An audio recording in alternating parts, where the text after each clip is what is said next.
Hello everyone, welcome to BSL academy. Akanksha 40 examination का syllabus sir क्या है नहीं पता, ये बता दीजिए।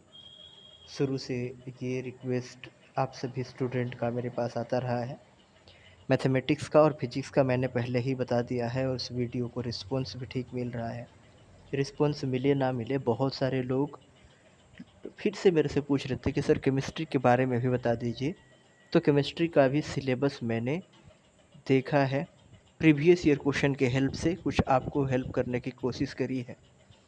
तो ये सिलेबस कहीं से ऑफिशियली रिलीज नहीं करी गई है, बट मैंने प्रीवियस ईयर क्वेश्चन का ट्रेंड देख करके आपके लिए ये सब कुछ बनाया है, जहाँ जहाँ से क्वेश्चन आ रहा है, जिससे कि आपको पढ़ने में हेल्प मिले। और भी प्रयास जारी है। हर रोज़ शाम 7 बजे लाइव क्लास भी चल रहा है, इसी चैनल पे फ्री में चल रहा है, और साथ ही साथ फ्री टेस्ट भी चल रहा है। तो हर एक चीज़ का आप एडवांटेज लीजिए, पूरा फ्री है। 1 रुपया भी आपको कोई चार्ज पे नहीं करना है।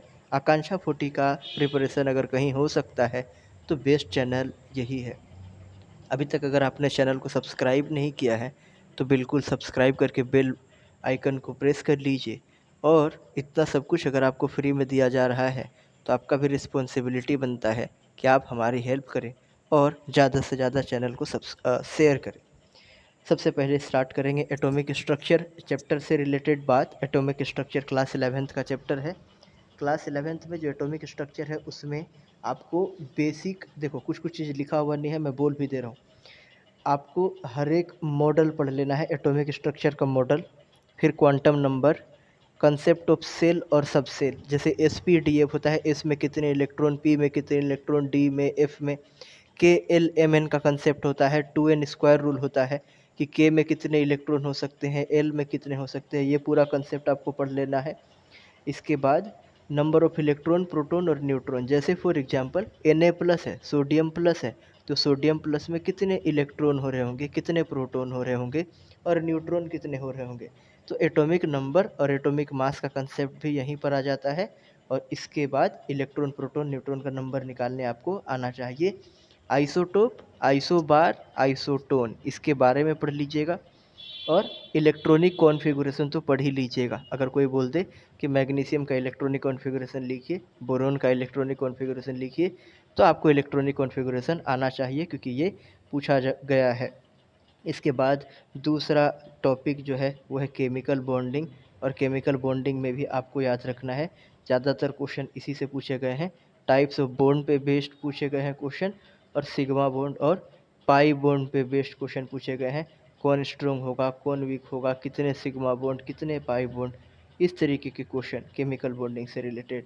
ऑर्गेनिक केमिस्ट्री में फिर से आप याद रखिएगा, नोमेनक्लेचर आपसे पूछा जाता है। ऑर्गेनिक केमिस्ट्री में नोमेनक्लेचर खूब पूछा जाता है, ठीक है, तो नोमेनक्लेचर आपको आना चाहिए। सिंपल नोमेनक्लेचर, बहुत डिफिकल्ट नहीं। और पाई बॉन्ड और सिग्मा बॉन्ड का कॉन्सेप्ट आपको आना चाहिए। अब बात करेंगे हाइड्रोकार्बन के ऊपर। तो हाइड्रोकार्बन जो होता है उसमें आपको एल्केन, एल्कीन, एल्काइन क्या होता है, कितने सिग्मा बॉन्ड होते हैं, ये सब। फिर उसके बाद ऑर्थो पारा ग्रुप, ये सब कुछ आप देख लीजिएगा हाइड्रोकार्बन से रिलेटेड।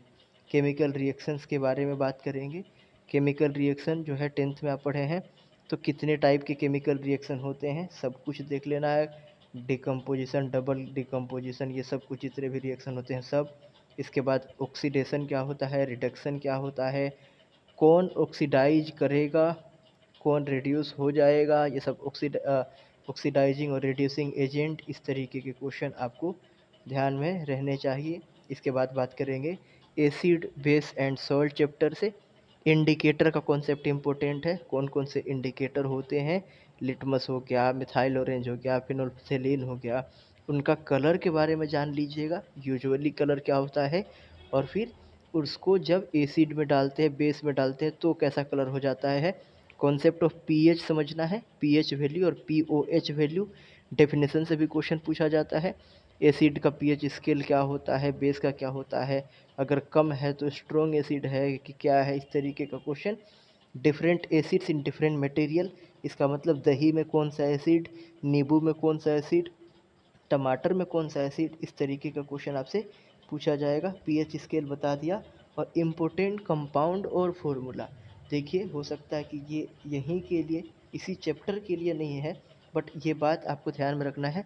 जिप्सम का फॉर्मूला हो गया, फिर उसके बाद बेकिंग सोडा का हो गया, वॉशिंग सोडा का हो गया, इस तरीके के जो इम्पोर्टेंट कंपाउंड होते हैं और उनके फॉर्मूले होते हैं वो क्वेश्चन आपको पूछे जाते हैं। बात करेंगे मेटल एंड नॉन मेटल के बारे में, तो मेटल और नॉन मेटल में सबसे ज़्यादा इम्पोर्टेंट है ओर्स की। जैसे सिनेबार है तो सिनेबार किसका ओर है, समझ में आ गया। बॉक्साइट जो है, बॉक्साइट एल्यूमिनियम का ओर है। इस तरीके के क्वेश्चन आपको पूछे जाएंगे, तो सबका आप ओर याद कर लीजिएगा। और दूसरा सुनो, एलॉय भी याद कर लेना। एलॉय में कौन कौन से एलिमेंट होते हैं ये भी याद कर लेना। पहला तो ओर और दूसरा अलॉय। फिर एक्सट्रैक्शन मेथड याद कीजिएगा, निष्कर्षण की विधि, कौन से मेथड से उसका निष्कर्षण होता है। इसके बाद मेटल और नॉन मेटल का प्रॉपर्टी भी याद रखना है, गुण याद रखना है। और फिर आपको एक्सेप्शनल एलिमेंट याद रखना है। एक्सेप्शनल एलिमेंट मतलब कौन सा ऐसा नॉन मेटल है जो कि कंडक्टर होता है, ऐसा। ठीक है, कौन सा मेटल है जो कि लिक्विड स्टेट में पाया जाता है, ऐसा। किसका मेल्टिंग पॉइंट बहुत कम होता है, इस तरीके का क्वेश्चन। इसके बाद फिर आगे बात करेंगे पेरियोडिक टेबल से रिलेटेड। तो पेरियोडिक टेबल को ऊपर ऊपर आपको पूरा प्रॉपर तरीके से पढ़ ही लेना है। पहला पेरियोडिक टेबल किसने दिया, फिर उसके बाद किस पे बेस था, एटॉमिक नंबर की एटॉमिक मास पर, हाइड्रोजन कौन से ग्रुप को बोलते हैं, नोबल गैस कौन से ग्रुप को बोलते हैं, कितने पीरियड, कितने ग्रुप्स, ये सब बेसिक बात आपको पेरियोडिक टेबल में पढ़ लेना है। फिर इसके बाद आता है गैसियस स्टेट, और गैसियस स्टेट में बोयल्स लॉ, इसका expression, Charles law, gas equation, जितना भी लॉ है ये सब आपको पढ़ लेना है, क्योंकि इसके ऊपर भी डिस्कशन हुआ है। तो उम्मीद करते हैं कि आपके, अच्छा एक और बात यहाँ पे, केमिस्ट्री इन एवरीडे लाइफ है 12th में, तो इसमें मेडिसिन पूछा जाता है। मेडिसिन पूछा जाता है, फिर शुगर से 10 गुना कौन मीठा होता है, 100 गुना कौन होता है, इस तरीके के भी बात इसमें पूछे जाते हैं। क्लियर है। उम्मीद करते हैं कि अब आपको केमिस्ट्री पढ़ने का एक बेसिक आइडिया लग गया होगा कि आपको क्या क्या पढ़ लेना है। तो इतना तो आपको पहले पढ़ना ही है, जितना बता दिया उतना पढ़ लीजिए, और उसके अलावा आप जितना ज़्यादा से ज़्यादा पढ़ सकते हैं उतना पढ़िए। देखिए हम लोग आपके लिए बहुत सारा चीज़ करने का कोशिश कर रहे हैं, फिर भी अगर आपको और कुछ चीज़ का नीड लगेगा बिल्कुल कमेंट में बताइएगा। कमेंट हम लोग हमेशा पढ़ते हैं और आपको प्रॉपर रिप्लाई करते हैं।